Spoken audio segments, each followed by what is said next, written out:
ก่อนหน้านี้เนาะทั้งซ่องของครูดอยทั้งซ่องของบาวลีโดนไปตอนนี้เนาะถึงข่าวของซ่องเฮาเป็นที่เรียบร้อยแล้วเด้อทุกคน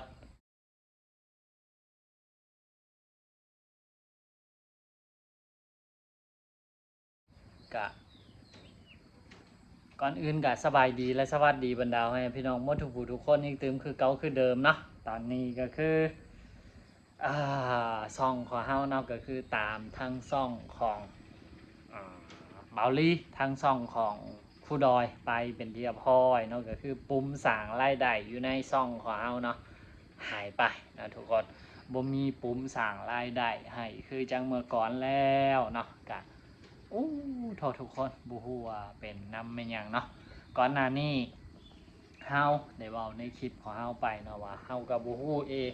ว่าซ่องของเฮานี่มันสิอยู่ได้อีกซ้ำใดเนาะหรือว่าอาจสิโดนตามๆกันของทางครูดอยทางบาวลีเนาะแล้วก็ผ่านมาอีกประมาณ 2-3 มื้อกะคิดว่าซ่องของเฮาบางที่ก็อาจสิรอดนะอาจสิบ่เป็นคือซ่องของบาวลีอาจสิบ่เป็นคือซ่องของครูดอยแต่มาเมื่อวานซืนเนาะเฮาไปเบิ่งในซ่องของเฮาก็คือเรียบร้อยนะทุกคนเนาะปุ่มโต S สีเขียวๆที่เป็นสัญลักษณ์ของการเปิดสั่งรายได้ในคลิปวิดีโอนะได้หายไปเป็นที่เรียบร้อยเนาะก็คือณตอนนี้เนาะซ่องของเฮาเป็นแบบเดียวกันกับทั้งซ่องของครูดอยทั้งซ่องของบาวลี่เป็นที่เรียบร้อยนะบ่มีแม่หยังแตกต่างกันเลยซ่องของเพิ่นเป็นแบบใดซ่องของเฮาก็คือเป็นจังซั่นเนาะแต่ว่าซ่องของเฮาเนาะบ่มีGmail บ่มีมันยังแจ้งเข้ามาเกี่ยวกับการปิดการสร้างรายได้เนาะกับบ่แน่เนาะว่าอันนี้นี่มันเป็นนำแม่นยังกันแท้หรือว่าอาจสิเป็นนำระบบหลังบ้านของ YouTube เองหรือว่าพอเฮาถึงปิดสร้างรายได้แท้ๆก็ต้องรอลุ้นรอติดตามเบิ่งยาวๆไปนำกันเนาะแต่ที่แน่ๆคือปุ่มเปิดสร้างรายได้เนาะตอนนี้หายไปแล้วเนาะหายไปเป็นที่เรียบร้อยทุกคนตัว S สีเขียวๆที่มันเคยมีก่อนหน้านี้เนาะหายไปเป็นที่เรียบร้อยทุกคนเดี๋ยวสิเอาให้เบิ่งเนาะก็คือตอนนี้เฮาใส่โทรศัพท์เนาะของทางสาวนี้ถ่ายเป็นวิดีโออยู่เนาะเพราะว่าโทรศัพท์ของเฮานี่มันใส่บ่อยากได้ละเนาะก็เลยยืมโทรศัพท์ของสาวนี้มาถ่ายแล้วก็กล้องโกโปรของเฮาเนาะก็คือเปิดบ่ติดเป็นเทียบห้อยเนาะเพราะว่าอายุอานามมันก็ประมาณ5 ปีนะ5 ปี 6 ปีแล้วสำหรับโกโปรกะเนาะก็ไปตามการเวลาเนาะทุกสิ่งทุกอย่างก็ไปตามการเวลาทุกมื้อนี่ก็ถ่ายคลิปก็มีโทรศัพท์ในนี้แหละนะโทรศัพท์เก่าๆเพ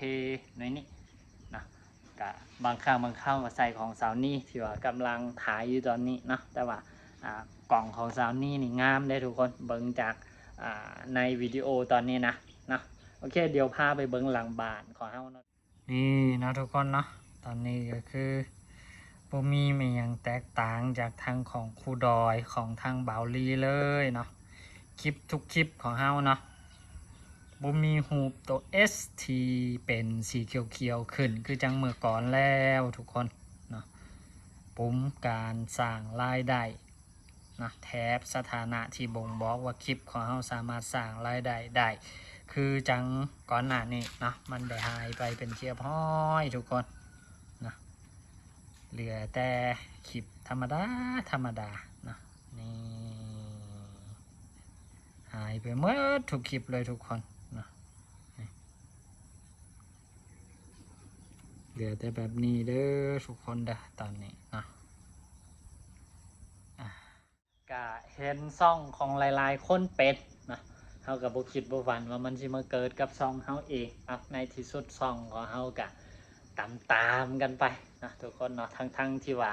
คลิปทุกสิ่งทุกอย่างนะเฮาก็เฮ็ดเองทั้งเบิดเลยเนาะ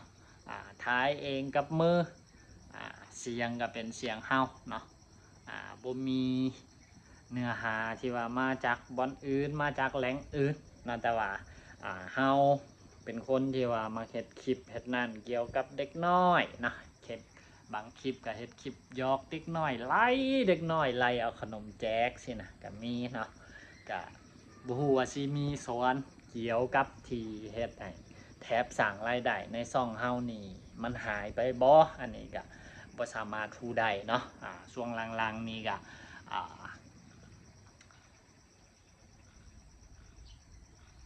กดซุ่มซ่อนเนาะของทาง YouTube ก็ทุกเริ่มหนักขึ้นทุกเมื่อเนาะกะในมุมหนึ่งกะเป็นการคัดกรองนะผู้สร้างวิดีโอที่มีคุณภาพนะเรื่องนี้ก็เข้าใจทางYouTube เพิ่น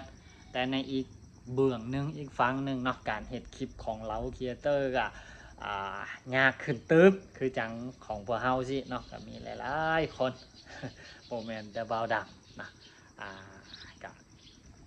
ตามกันไปนะแถบสร้างรายได้หายไปเป็นแถวเนาะแต่ก็ยังรุ่นๆเนาะหวังว่าในอนาคตก็สิกลับมาคือจังเก่าจังเดิมเนาะก็ยังบ่ทันฮู้ว่าอนาคตต่อไปสิเป็นจังใดเนาะแต่ว่าณมื้อนี้ณปัจจุบันนี่ก็คือช่องของเฮานะ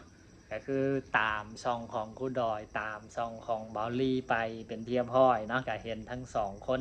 เฮ็ดเป็นคลิปลงไปเรียบร้อยนะเฮากะนี่ล่ะเนาะเจอที่หลังเพิ่นก็เลยได้มาเฮ็ดเป็นคลิปนางเล่าสู่ทุกคนฟังนะคือเก่าคือเดิมมันละเนาะโดนไปตามกันเนาะแต่ว่าบ่ว่าสิแนวใดเฮากะนี่ละทุกคนเนาะเฮากะสิเฮ็ดคลิปเฮ็ดหันเฮ็ดนี่นะมีเรื่องยังที่ว่าพอสิเล่าสู่ทุกคนเนาะคิดว่าทุกคนน่าสิสนใจเฮากะนี่ละจับมาเล่าหยิบมาเป็นคลิปเป็นวิดีโอเนาะสู่ทุกคนฟังก็ฝากทุกคนเนาะติดตามให้กำลังใจพวกเฮาถึงช่องของพวกเฮาเนาะมันสิมีแท็บสร้างรายได้หรือบ่มีแท็บสร้างรายได้คือจังเมื่อก่อนเนาะเฮาก็ยังสิคงเฮ็ดคลิปจังซี่ต่อไปเรื่อยๆเนาะบ่ว่าสิแนวใดก็สิเฮ็ดจังซี่ล่ะต่อไปเนาะเฮาสิบ่หายไปทางใดทุกคนเนาะด้วยความรักความมักในการเฮ็ดคลิปลง YouTube เฮาก็สิเฮ็ดจังซี่ไปเรื่อยๆนะว่าสำหรับเฮานะ YouTube ซ้ำกับจุดเปลี่ยนอีกอย่างหนึ่งของชีวิตเลยก็ว่าได้นะสิแนวใดก็ตามนะเฮาก็ยังคงหักคงมักในการเฮ็ดคลิปลง YouTube คือเก่าคือเดิมนั่นแหละเนาะถึงแม้ว่ากฎเกณฑ์ของ YouTube สิเปลี่ยนไปหลายหน่อยซ้ำใด YouTube สิจ่ายเงินเฮาหรือบ่จ่ายนะเฮาก็ยังสิเฮ็ดคลิปจังสิลงเรื่อยๆไปเนาะทุกคนก็ฝากทุกคนมาติดตามแล้วก็เป็นกำลังใจให้เฮาคือเก่าคือเดิมนะEP นี้ก็นะสั้นๆทุกคนบ่ฮู้ว่าสั้นหรือยาวเนาะก็มาเล่ามาโอบมาลมสู่ทุกคนฟังนะช่องของครูดอยช่องของเบาดีโดนไปนะมามื้อนี้นะช่องของเฮาก็คือตามทั้งช่องไปเป็นเทียบห้อยเนาะทุกคนนะตอนนี้คือช่องที่พวกเฮาร่วมบุกเบิกกันมาหลายๆช่องเนาะเบาลีครูดอยของเฮาเนาะก็คือเรียบร้อยหมดทั้ง3ช่องแล้วเนาะทุกคนเนาะบ่ฮู้ว่าทั้งครูคิวนี่เป็นแนวใดตอนนี้เนาะครูคิวก็ค่าเวียกค่านั่นเนาะก็โดนเติบเราบ่เห็นครูคิวเพิ่นลงคลิปลงนั่นนะเฮาก็ติดตามอยู่มันมีโอกาสได้ล้มกันผ่านทั้งแชททั้งกลุ่มสิก็มักเว้ารอกันเฮ็ดคลิปให้ตันลงได้แม่เนาะก็ประมาณนี้นะทุกคนเนาะสำหรับ EP นี้ก็ขอบใจขอบบุญขอบคุณนะบรรดาให้พี่น้องหมดทุกคนเดี๋ยวคอยติดตามให้กำลังใจแล้วก็สนับสนุนมาโดยตลอดตั้งแต่มือทำอิฐที่เฮาสร้างช่องนะจนมาฮอด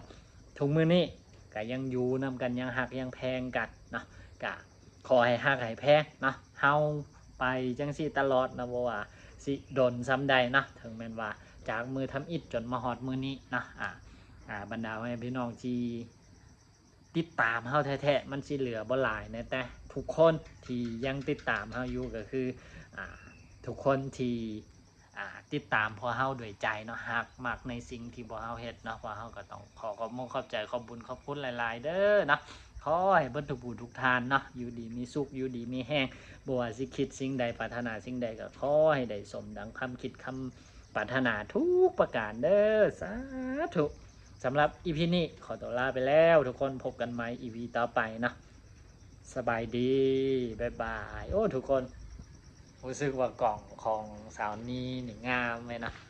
หน้านี่เหมือนใสกิ้งเลยนะโอ้โถมีเงินเดี๋ยวสิได้ไปหาซื้อเป็น iPhone รุ่นเก่าๆมาใส่กันเนาะของสาวนี้นี่เป็น iPhone 11 ทุกคนแต่ว่ากล่องยังงามอยู่โอ้โถคักทุกคนนั่นนี่เนาะบ๊ายบาย